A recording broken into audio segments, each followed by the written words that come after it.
Good morning and happy Friday. Some extra puppy love for your Friday today.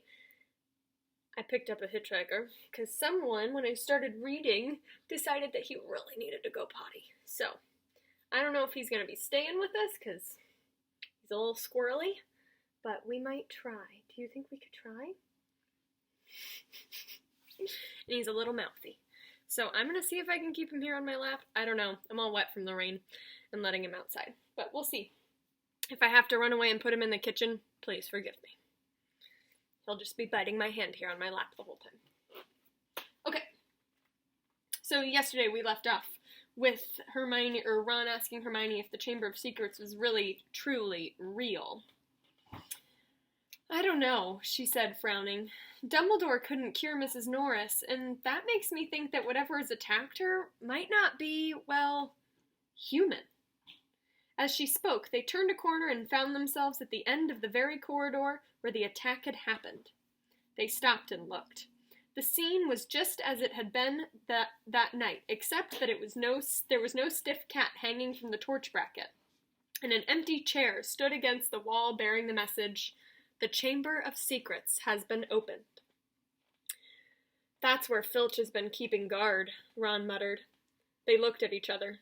The corridor was deserted. Remember, a corridor is like a hallway. "Can't hurt to have a poke around," said Harry, dropping his bag and getting on his hands and knees so that he could crawl along, searching for clues. "Scorch marks," he said. "Here! And here!" "Come look at this," said Hermione. "This is funny." Harry got up and crossed the window next to the message of the wall.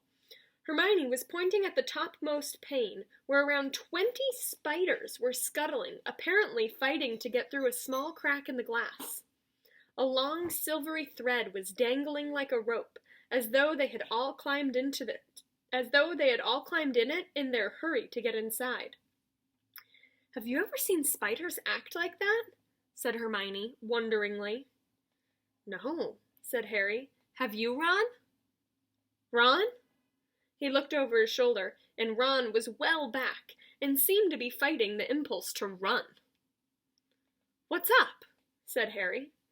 "I don't like spiders," said Ron, tensely. "I never knew that," said Hermione, looking at Ron in surprise. "You've used spiders in potions loads of times." "I don't mind them dead," said Ron, who was carefully looking anywhere but the window. "Just don't like the way they move." Hermione giggled. "It's not funny," said Ron fiercely. "If you must know, when I was 3, Fred turned my teddy bear into a dirty great spider because I broke his toy broomstick. You wouldn't like them either if you'd been holding your bear and suddenly it had too many legs and..." He broke off, shuddering. Hermione was obviously still trying not to laugh. Feeling that they had better get off the subject, Harry said, "Remember all that water on the floor? Where did that come from? Someone's mopped it up." "It was about here," said Ron, recovering himself to make a few paces past Filch's chair and pointing. "It was level with this door." He reached for the brass doorknob, but suddenly withdrew his hand as though he was burned. "What's the matter?" said Harry. "Can't go in there," said Ron, gruffly. "That's the girls' toilet." "Oh, Ron, there won't be anyone in there," said Hermione, standing up and coming over. "That's Moaning Myrtle's place. Come on, let's have a look." And ignoring the large out-of-order sign, she opened the door. It was the gloomiest, most depressing bathroom that Harry had ever set foot in. Under a large, cracked and spotted mirror were a row of chipped stone sinks. The floor was damp and reflected the dull light given off by the stubs of a few candles, burning low in their holders. The wooden doors in the cubicles were flaking and scratched, and one of them was dangling off its hinges. Hermione put her fingers on her lips and set off towards the end cubicle. When she reached it, she said, "Hello, Myrtle. How are you?" Harry and Ron went to look. Moaning Myrtle was floating on the cistern of the toilet, picking a spot on her chin. "This is a girl's restroom," she said, eyeing Ron and Harry suspiciously. They're not girls. No, Hermione agreed. I just wanted to show them how nice it is in here. She waved vaguely at the dirty mirror in the damp floor. Ask her if she saw anything, Harry mouthed at Hermione. Why are you whispering? Said Myrtle, staring at him. Nothing, said Harry quickly. We wanted to ask.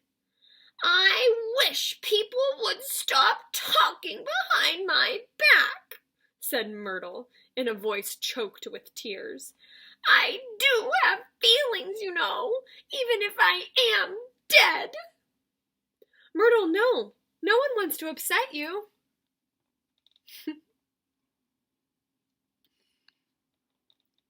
Moaning Myrtle.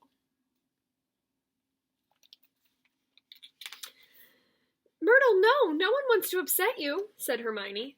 Harry only... No one wants to upset me. That's a good one, howled Myrtle. My life was nothing but misery at this place, and now people come along ruining my death. We wanted to ask you if you've seen anything funny lately, said Hermione quickly, because a cat was attacked right outside your front door on Halloween. Did you see anyone near here that night? Said Harry. I wasn't paying attention, said Myrtle dramatically. Peeves upset me so much I came in here and tried. That's a little mature. Then of course I remembered that I'm already dead, said Ron helpfully. Myrtle gave a tragic sob and rose up in the air and turned over and dived headfirst into the toilet, splashing water all over them and vanishing from sight. Oops, there's my alarm. And vanishing from sight from the direction of her muffled sobs, she had come to rest somewhere in the U-bend. I think that's like where the pipes of the toilet bend in a U shape, where they go into the wall. I don't know. Harry and Ron stood with their mouths open, but Hermione shrugged warily and said, Honestly, that was almost cheerful for Myrtle. Come on, let's go. Oh, I've got a whining puppy on there. What? You're okay. You're okay. He was very upset by Myrtle. Harry had barely closed the door on Myrtle's grueling sobs when a loud voice made all three of them jump. Run! Percy had stopped dead at the head of the stairs, prefect badge agleam, an expression of complete shock on his face. That's a girl's restroom, he gasped. What were you? Just having a look around. Clues, you know. Percy swelled in a manner that reminded Harry forcefully of Mrs. Weasley. Get away from there, he said, striding towards them and starting to chivvy them along, flapping his arms.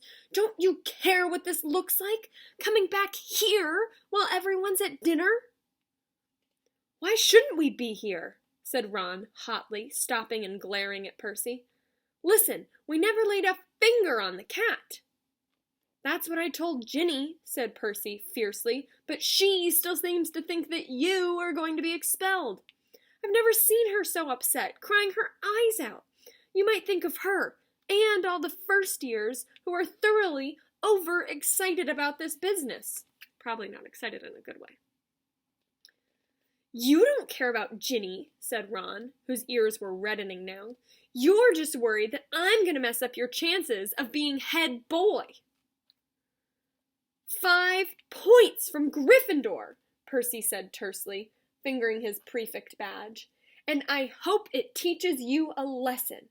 No more detective work or I will write to Mom. And he strode off, the back of his neck as red as Ron's ears. What can you infer when you hear that the back of his neck was red and Ron's ears were red? What does that signal to you? What emotions? If you're guessing someone being furious or enraged, you are correct. All right, y'all. Have a lovely Friday and a great weekend. I can't wait to see you again on Monday.